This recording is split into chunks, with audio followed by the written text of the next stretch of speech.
Welcome to another gripping tale on Cryptic Chronicles.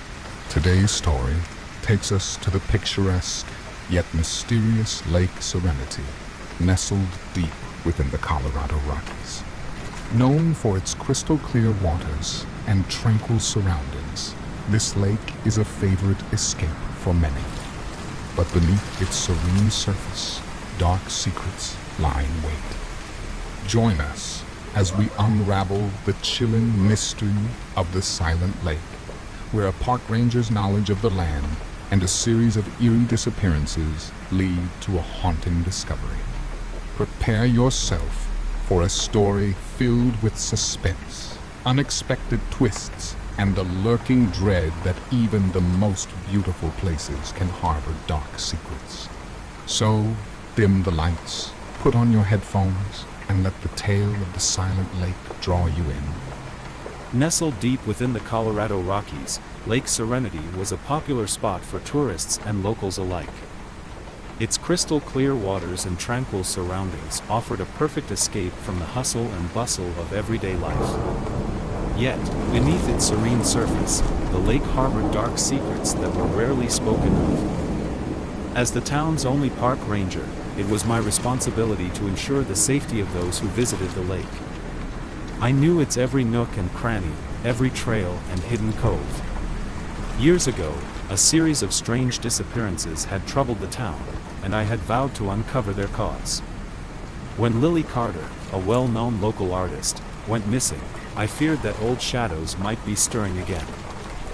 Lily was a regular at the lake, often found sketching the scenic vistas or painting the vibrant sunsets.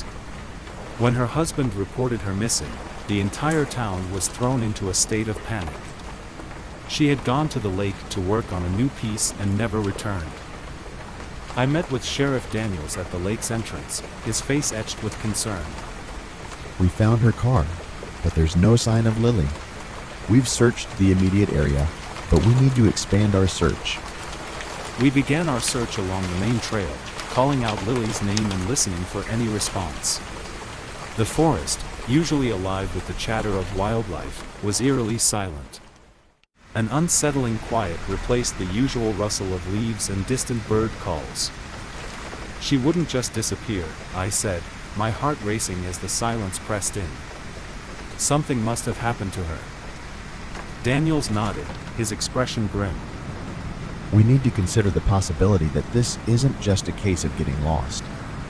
As we combed through the area, I noticed something unusual, a trail of disturbed earth leading away from the main path. Over here, I called out to Daniels, pointing to the ground. Looks like someone might have dragged something this way. We followed the trail, our flashlights cutting through the dense underbrush. The further we went, the more the sense of dread grew. Each snap of a twig seemed louder, more ominous. Finally, we reached a secluded cove on the far side of the lake. There, hidden among the trees, stood a small, dilapidated cabin. The door was ajar, creaking on its hinges as we approached. "Stay behind me," Daniels instructed, drawing his gun. I nodded, my breath quickening. Inside, the cabin was dark and musty, filled with old furniture and dust-covered shelves. But what caught our attention was a set of hand-drawn sketches pinned to the walls. They were Lily's, depicting scenes of the lake and forest. Among them was a drawing that sent chills down my spine, a figure standing over the lake, its face obscured, with what appeared to be a body lying at its feet. Look at this, Daniel said, his voice low and troubled, pointing to a corner of the room. There, bound and gagged, was Lily. She was unconscious but alive. We rushed to her side, freeing her from her restraints. As Lily regained consciousness, her eyes widened with terror.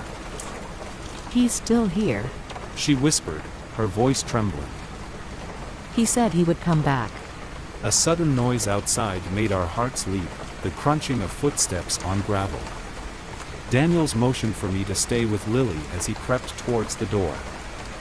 A figure emerged from the shadows.